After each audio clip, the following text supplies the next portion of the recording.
Et celui qui ne peut pas accomplir cette prière une fois par semaine, qu'il fasse l'effort de l'accomplir au moins une fois par mois.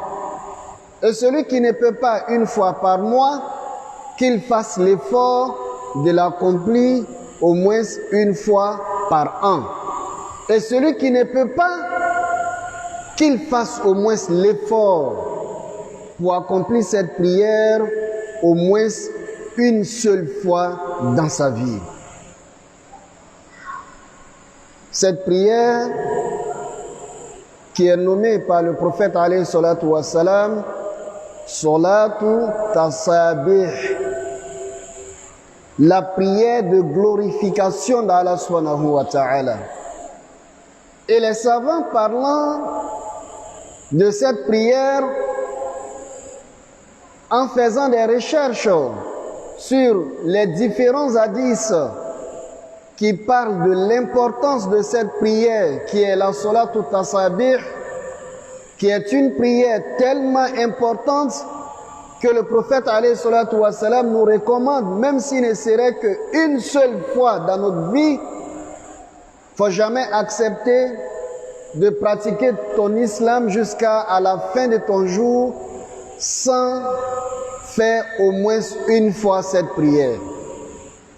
Les savants, après la lecture des hadiths qui ont porté sur l'importance de cette prière, la conclusion est la suivante. Salatu Tasabih, la prière de Tasabih, de glorification, est une prière qui expie les péchés. Quels que soient vos péchés, si vous accomplissez cette prière dans l'intention de vous rapprocher d'Allah subhanahu wa ta'ala, dans l'intention de vous faire pardonner vos péchés, le prophète alayhi salatu wassalam dit que la prière de glorification à Salatu Tasabih est un moyen de pouvoir nous faire pardonner nos péchés. Et est un moyen de nous sortir des difficultés de la vie. Il est important pour les musulmans, lorsque nous avons des difficultés dans notre vie, il faut tout de suite faire recours à Allah subhanahu wa ta'ala. Et le moyen le plus important que Allah subhanahu wa ta'ala nous invite, lorsque nous sommes dans des difficultés, il dit wasta'inu bis-sabri was-salah.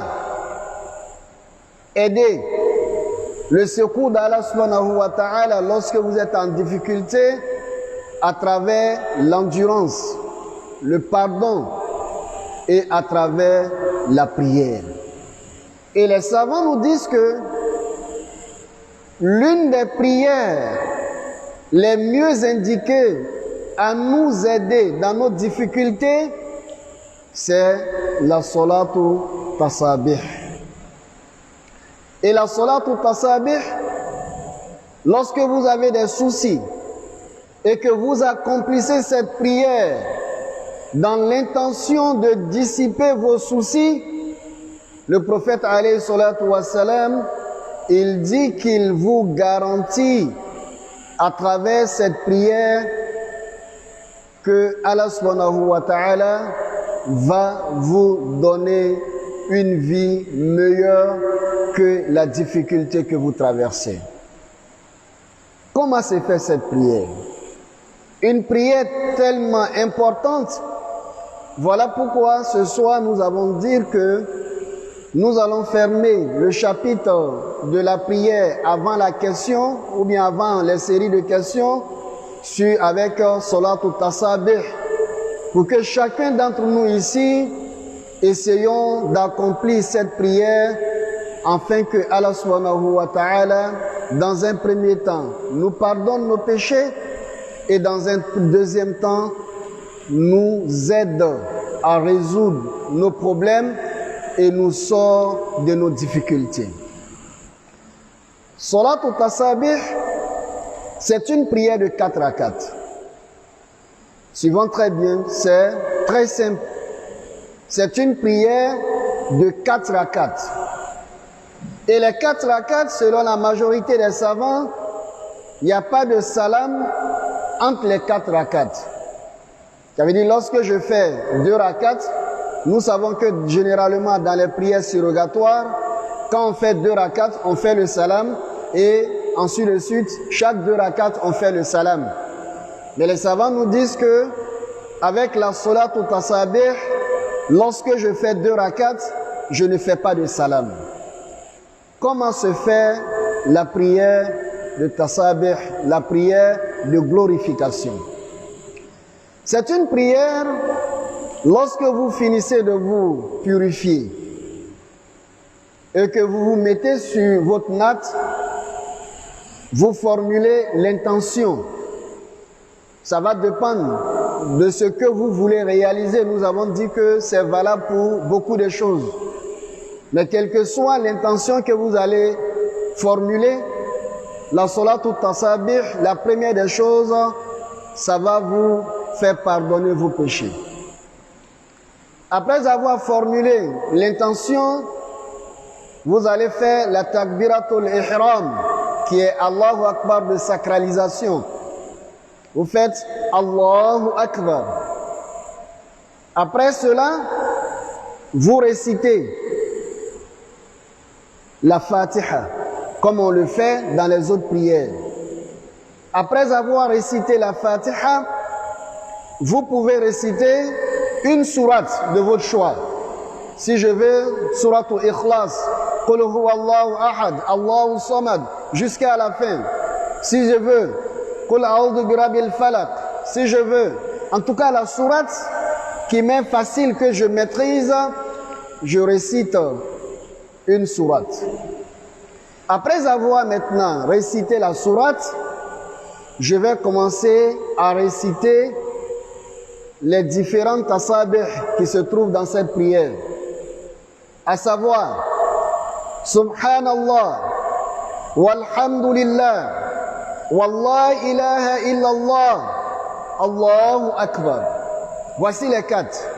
Subhanallah, alhamdulillah, wallah ilaha illallah, Allahu Akbar. Étant debout, après la récitation de la Fatiha et une sourate de mon choix, je répète ces 4 invocations 15 fois. Étant debout, je répète ça 15 fois. Et si je finis les 15, je vais dans l'inclinaison. Allahu Akbar. Étant dans l'inclinaison, je peux faire la bénédiction qui se fait habituellement. Subhana Rabbiyal Azim, Subhana Rabbiyal Azim. Je peux le faire 3 fois. Si je finis, je récite la même formule. Subhanallah, walhamdulillah, la ilaha illallah, Allahu Akbar. Cette fois-ci, je récite ça 10 fois. Étant debout, après la Fatiha et la sourate de mon choix, 15 fois. Dans l'inclinaison, 10 fois. Et quand je finis les 10 fois, je me relève de l'inclinaison en disant Samihallahu liman hamida. Quand je finis de dire ça, je peux dire la bénédiction après. Rabbana wa lakal hamd hamdan kaseeran tayyiban mubarakan fi. Quand je finis ça, je vais reprendre les 4 glorification d'Allah subhanahu wa ta'ala, à savoir Subhanallah, Alhamdulillah, La ilaha illallah, Allahu Akbar, 10 fois. Et quand je finis les 10 fois, je vais dans la position de la prosternation.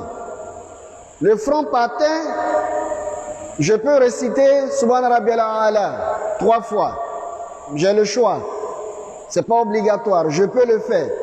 Après ça, les 4 formules, je les dis 10 fois.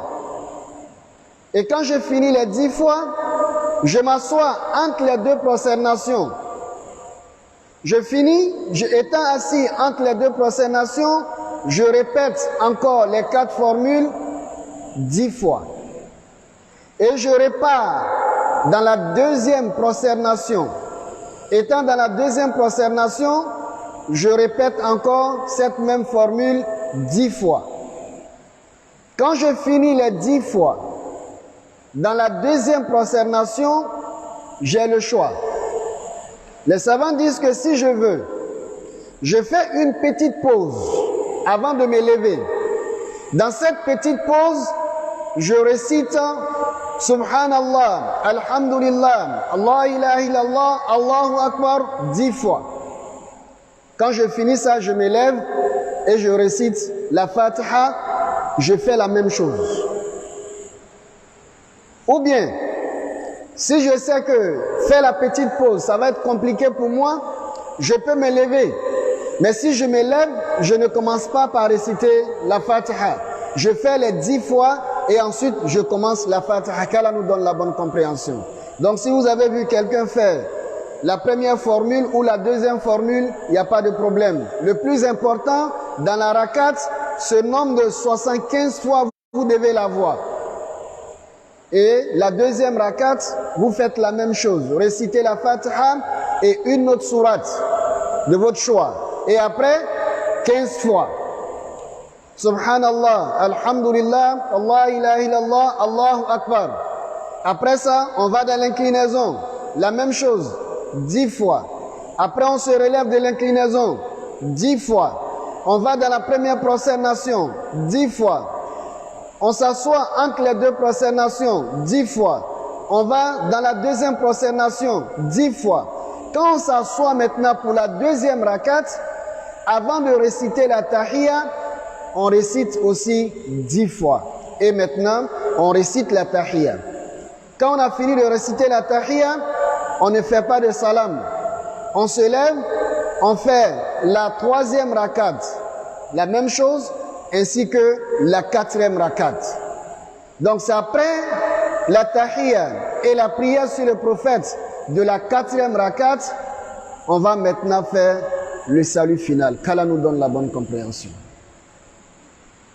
Chers frères, chères sœurs, c'est vrai, on a trop de problèmes, il faut le savoir. C'est vrai, on a trop de péchés. C'est vrai, on est tellement soucieux que nous recherchons la solution de nos problèmes ailleurs. Pourtant, le prophète alayhi salatu wa salam, il nous a donné des enseignements très simples. Ce que je viens de dire, je vous assure que chacun d'entre nous peut faire cette prière. Prends l'intention. Dieu, je vais accomplir cette prière une fois par mois. Prends cette intention. Ou bien à chaque fois que j'aurai des problèmes, Dieu, je vais t'implorer avec ça. C'est vrai, on veut toujours ce qui est un mystère, on me dit de faire ceci, ça dit comme... Ça c'est un enseignement émanant du prophète alayhi salatu wa salam. Allah Akbar. Ça dit, c'est ce qui fait sa spécialité. C'est le prophète qui nous recommande cette formule d'invocation d'Allah subhanahu wa ta'ala. Vous n'avez pas de problème. Et c'est pas compliqué. La sourate Fatiha, la sourate de vos choix, et Subhanallah, Alhamdulillah, La ilaha illallah, Allahu Akbar. Je pense bien que tous les musulmans doivent quand même pouvoir réciter cette formule-là. Ces 4 formules. Et à chaque rakat, nous la récitons 75 fois. Et lorsqu'on fait la somme, si mes calculs sont exacts, ça me fait 300 fois. C'est comme si, dans une prière, vous avez récité Subhanallah 300 fois, Alhamdulillah 300 fois, La ilaha illallah 300 fois, Allahu Akbar 300 fois. Et tout ça, vous venez de glorifier Allah subhanahu wa ta'ala. Vous avez dit Subhanallah, pureté à toi, Allah. Ça vous permet de vous éloigner de l'idolâtrie, de tout ce qui rentre dans la formule de l'idolâtrie. Alhamdulillah, louange à toi. Ça chasse en toi l'ostentation. Savoir que tout ce que vous avez comme grâce est une émanation d'Allah subhanahu wa ta'ala. est un don d'Allah subhanahu wa ta'ala. La ilaha illallah, kalmatut tawhid. Allahu Akbar. C'est-à-dire, la ilaha illallah, il n'y a de divinité qu'Allah. Ça vient vous donner, c'est-à-dire, vous, à travers ça, vous donnez la confirmation de la foi en l'unicité d'Allah subhanahu wa ta'ala.